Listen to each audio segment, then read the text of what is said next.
Salut les amis, ici Shadow pour la suite de la vidéo. Excusez-moi, j'ai coupé sans faire exprès. Oui, je voulais faire un focus et c'est complètement raté. Oui, donc je disais, bah, ça tombe bien, j'ai fini de construire ce véhicule, ça me permettra de l'uploader en deux fois, même si ça m'embête un peu.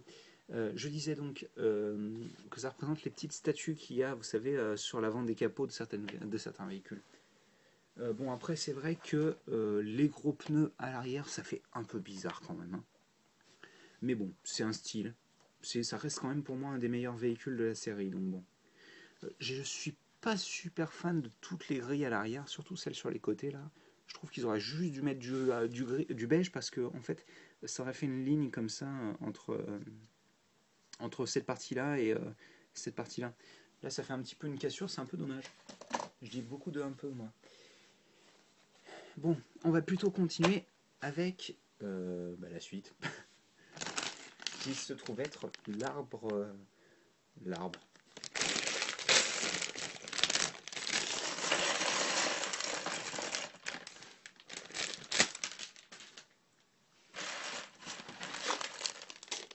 Plein de pièces d'une couleur assez effrayante. Voilà, voilà. Et donc, on commence avec une pièce. C'est une 10 x 6, je pense, de couleur vert métro. Pour ceux qui connaissent bien, et je crois qu'elle est appelée Dark Green en couleur. Oh, qu'est-ce qui se passe là? C'est quoi ces bruits? Bon, c'est pas grave. Donc, on va placer tout d'abord. Alors, je vais peut-être essayer de faire un focus sur la pièce histoire que ce soit moins sombre. Donc, on commence en plaçant deux fois deux vertes. Vertes, marron. Oh là là. Là, par contre, on va mettre des pièces vertes. Je suppose que c'est pour la structure et qu'on les verra plus ensuite, mais bon. On va prendre ensuite cette pièce-là que vous connaissez si bien, une 6 x 3 avec des angles diagonaux à 45 degrés. On va renforcer la structure avec des 1 x 3 gris foncé. Puis on va prendre une petite brique-brique, comme j'aime à les appeler. C'est une brique qui a des symboles de briques dessus en fait. On va prendre ces petites pièces que vous connaissez peut-être. Et on va y... D'ailleurs j'aime beaucoup la couleur, c'est une sorte de vert sable. Mais c'est différent, c'est un mélange entre vert sable et beige. C'est un peu bizarre, mais j'aime bien. J'aime bien la couleur. Et donc on va placer deux petites briques beige au-dessus. On recommence de l'autre côté. Parce que notre arbre est somme toute assez symétrique, hein. Parce que vous savez, la nature fait bien les choses, et donc les arbres sont toujours symétriques. Chez Lego dans tous les cas. D'ailleurs, vous devriez savoir que les arbres possèdent des briques un peu partout sur eux, hein. Ça me semble logique aussi. C'est une construction humaine, un arbre, hein. Enfin non, j'exagère, mais en plus j'adore ces petites briques, elles sont super jolies, je trouve. Et ce marron est magnifique, je sais pas, ça doit être un nouveau marron un peu plus sombre que le marron normal, mais il est vraiment super. Parce qu'en général, nous, ce qu'on a, c'est plutôt ça, le marron pointu un peu. Quoique celui-ci, c'est les marrons d'Avag, c'est une teinte un petit peu différente. C'est, je crois, le marron chocolat, si je dis pas de bêtises. Qu'on va d'ailleurs utiliser ici. Voilà. Alors, les briques bois dont je vous ai déjà parlé, qui étaient parus dans les sets. C'était pas les sets indiens, c'était les sets. Je sais plus comment ils s'appelaient.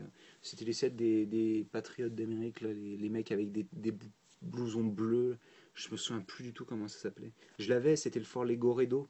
Ça, j'arrive à m'en souvenir, mais j'ai plus le nom du. Comment dire, de la série. Voilà, on continue. En fait, on continue vraiment là, c'est basique, hein, c'est de l'assemblage de briques. Franchement, il n'y a rien à expliquer. Même si, bon, vous allez à force voir une petite fonction s'ajouter, je pense. Alors, on voit encore un petit peu le vert, hein, si vous regardez bien, derrière les petites briques. Il est visible.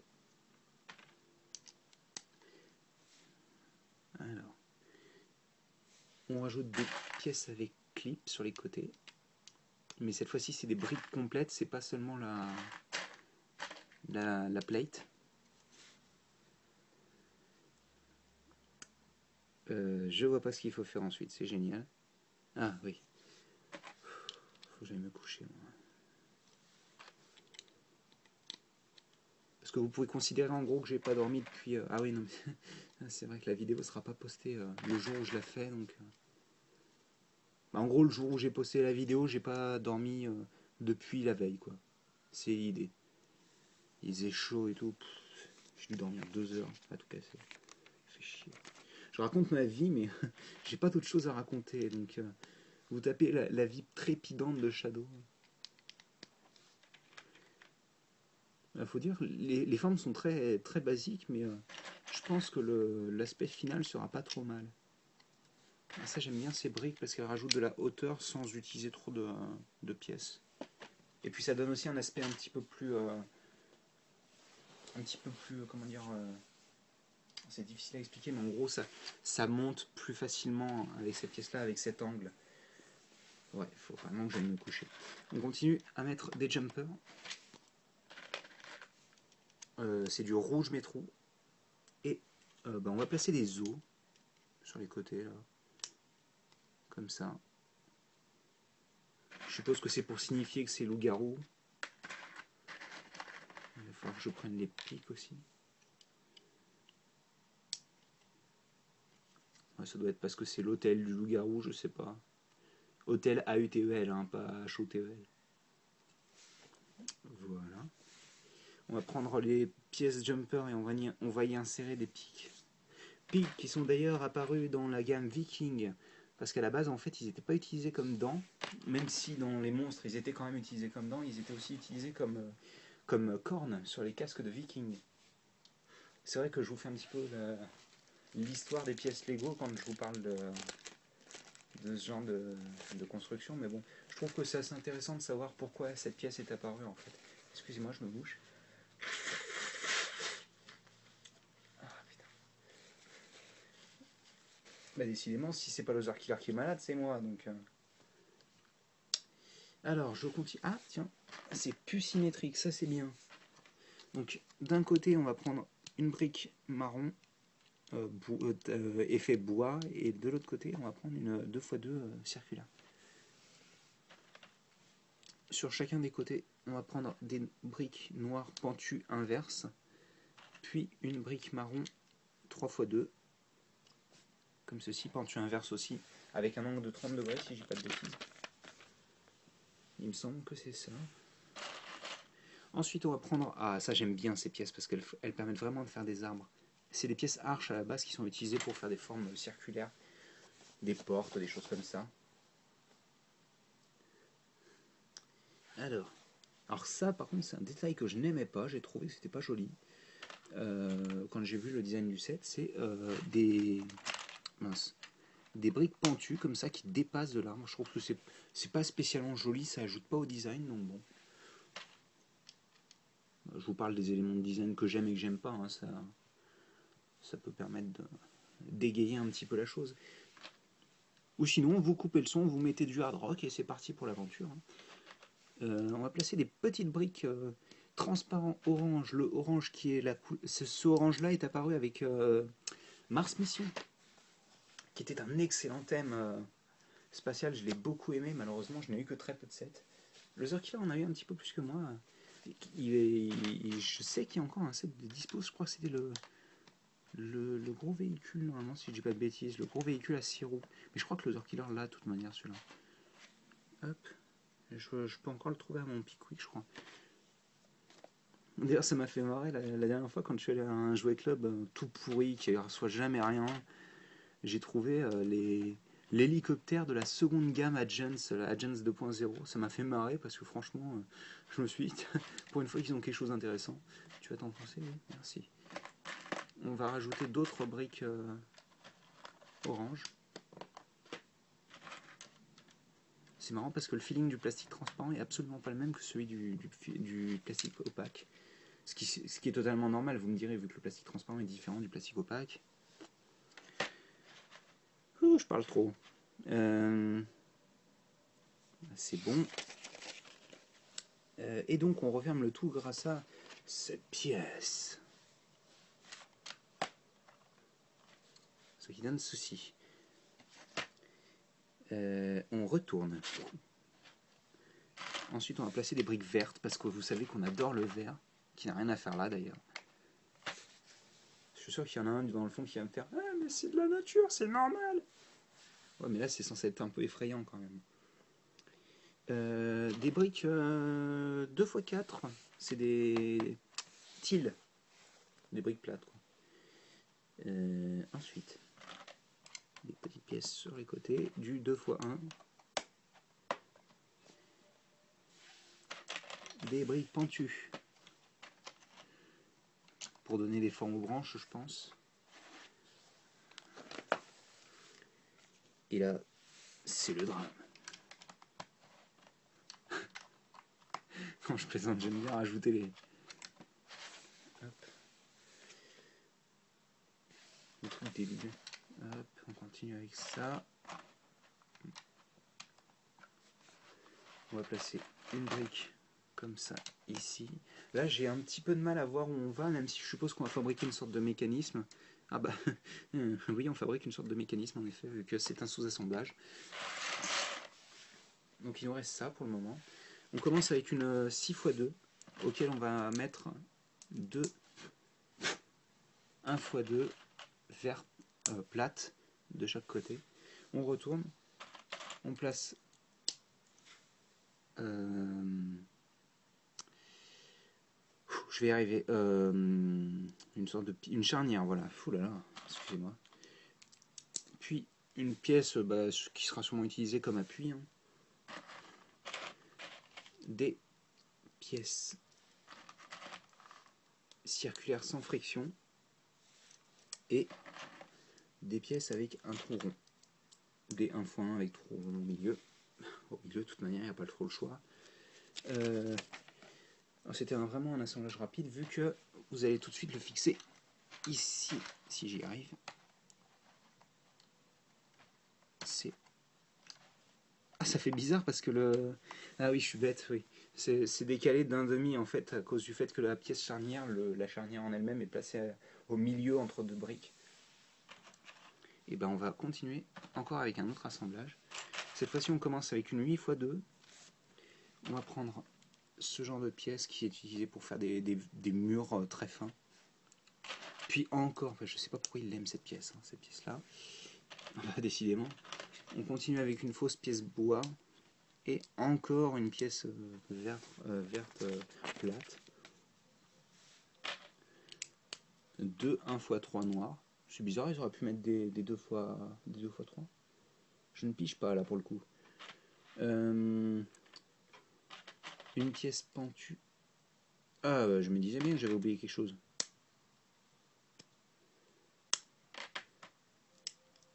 Voilà.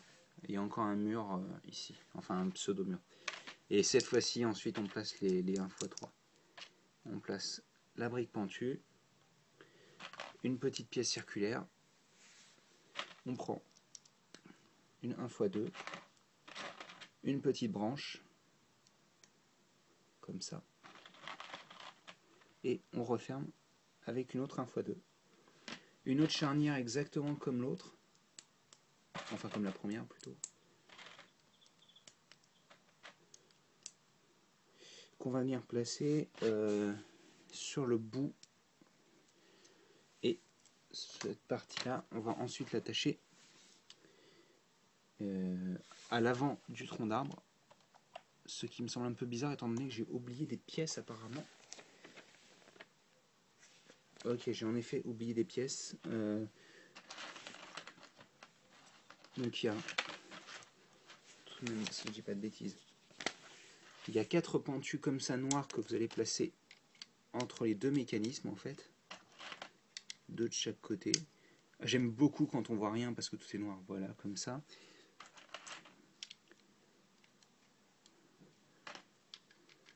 Et ensuite, sur l'arrière, au niveau du mécanisme, on va placer des briques bois. J'aime beaucoup quand le truc s'écroule tout seul.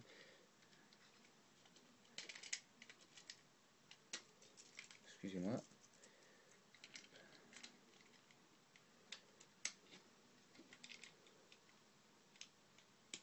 Oh merde, fait chier. C'est sorti tout seul.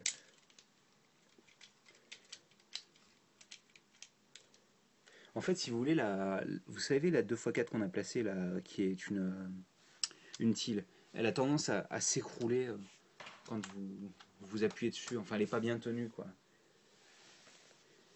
Donc oui, il fallait que je rajoute cette pièce bois encore. Hop, voilà. Ensuite, d'autres mécanismes. Ils aiment bien les assemblages ici. Hein. Donc, 3x2. Pièce bois. Tenon tan plutôt. Pièce avec trou pour barre à l'intérieur. Une micro-miron sans friction. Ensuite, on va construire. On va prendre ça. On y place 2 barres pour tenon. Enfin, avec un tenon au bout, quoi, en gros. C'est l'idée, voilà. Et une bête 1x2. On l'insère là-dedans. Et on referme le tout avec une pentue marron. Donc ça donne ceci. Encore une fois, c'est pour le mécanisme. Qu'on va placer ici. Et ça s'emboîte parfaitement, bien entendu. Oh, ça me semble un petit peu forcé, mais bon. Ah, excusez-moi, j'ai encore besoin de me moucher.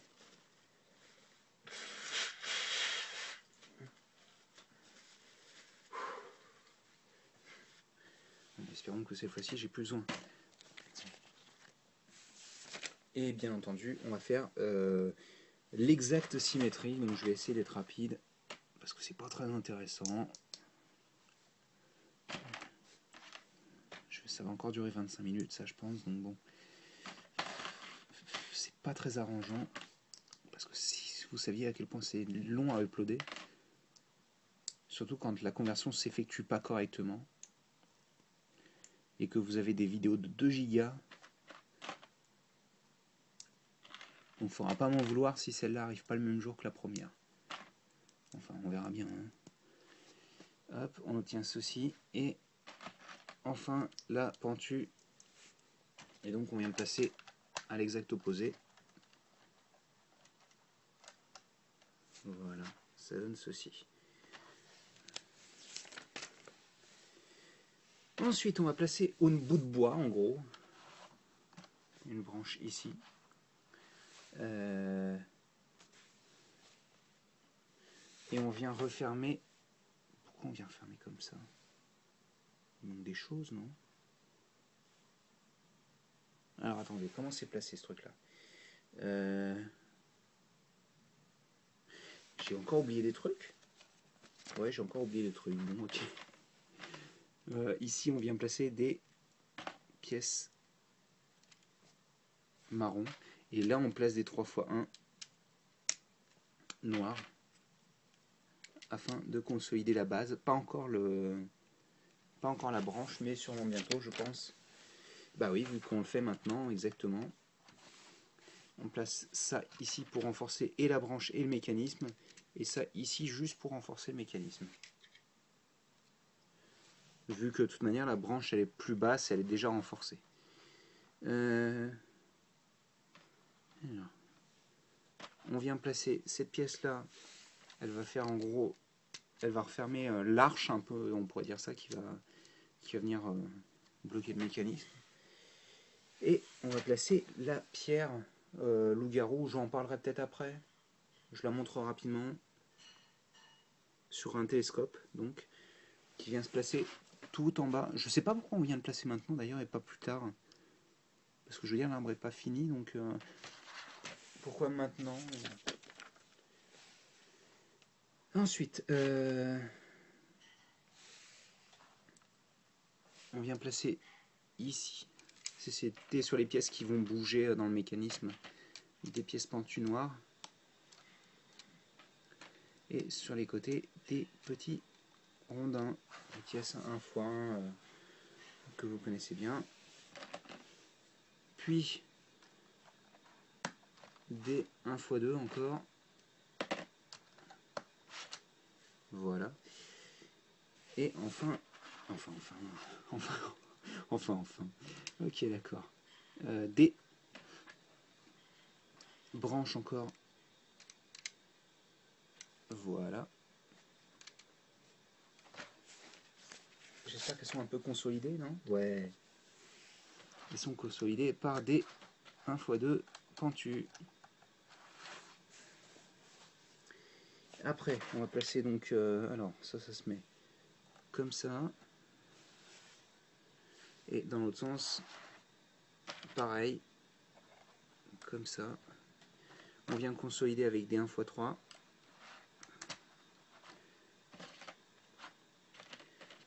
Ça on n'en aura pas besoin, ça c'est un double, pareil. Consolider avec des 1x3. Je vais caser là les doubles. Et enfin, alors, celle-ci, il y en a deux comme ça. Celle-ci, on vient la placer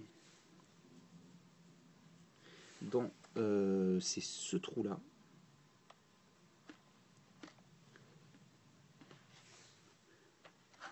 Comme ça.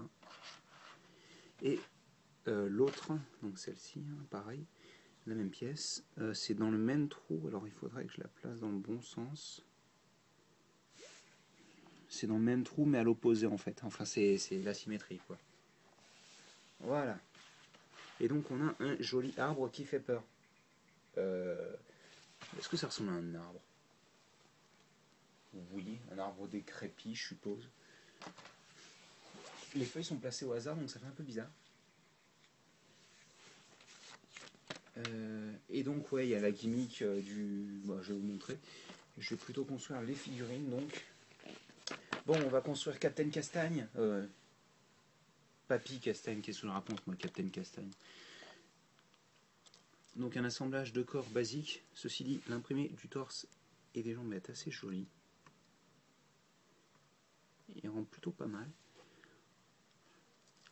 La tête avec le bandeau pirate, monocle bizarre, rend pas mal aussi. Chapeau d'aventurier, bon bah ça, si vous avez été élevé dans les années 90, vous connaissez forcément. Parce que ça c'était le chapeau des Adventurers. Et un pistolet donc avec une longue vue comme visée.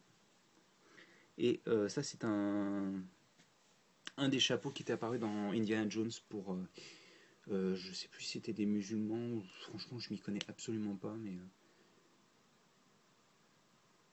mais c'était un chapeau pour deux mecs. Ils étaient les chapeaux étaient rouges je crois.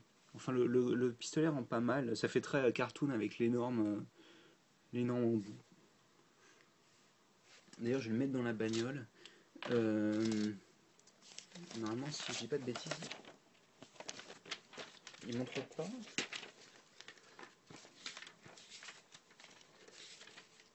Bah alors, j'ai regardé sur la...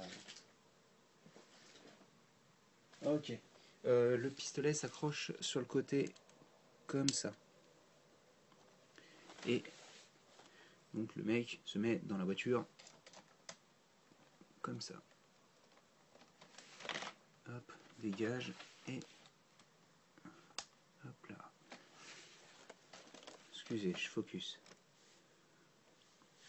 Donc ouais, ça c'est plutôt sympa, ça rend bien. À part le flingue qui aurait pu se mettre genre à l'arrière, ça aurait été peut-être mieux.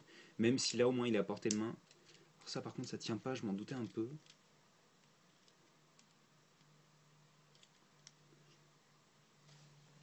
Et donc le loup-garou, pantalon déchiré, chemise ouverte. Je vais faire un focus. Voilà. Il rend plutôt bien. Et donc la tête qui est dans un petit sachet. Hop. Qui est assez marrante je trouve. Et la fourrure à l'arrière est super sympa aussi. Bah, tenez, je vais montrer les détails à l'arrière pendant que je peux encore, vu qu'ils vont être cachés par la par la tête, qui cache pas mal de détails d'ailleurs, et donc les petites griffes qui brillent dans le noir, qui, comme je le disais, sont les griffes de Wolverine aussi, hein.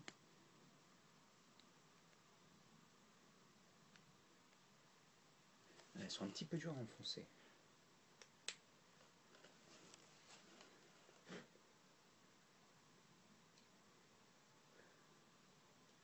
Bon, moi je veux voir le loup-garou sauter, hein. Je sais pas pour vous, mais avec ses griffes, il est sympa. Donc, le loup-garou se place à l'encoche entre les deux parties ici. Il faut appuyer sur le bouton rouge qui est situé ici. Je vais faire un focus.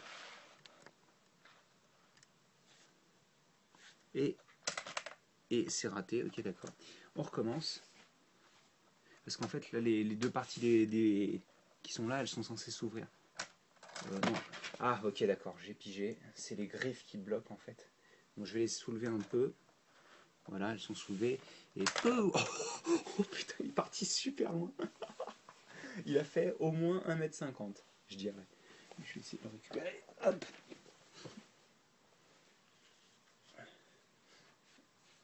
Bon bah au moins la gimmick marche bien lorsqu'on soulève les...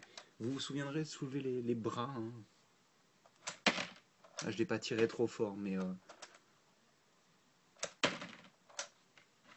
ça marche plutôt bien. Enfin oui, donc pour 20 € c'est plutôt sympa, enfin 23. Ça reste plutôt sympathique. Donc bah écoutez, j'espère que vous avez apprécié la petite vidéo. Et nous, on se retrouve prochainement pour une nouvelle vidéo, bien entendu. Allez, à plus tard.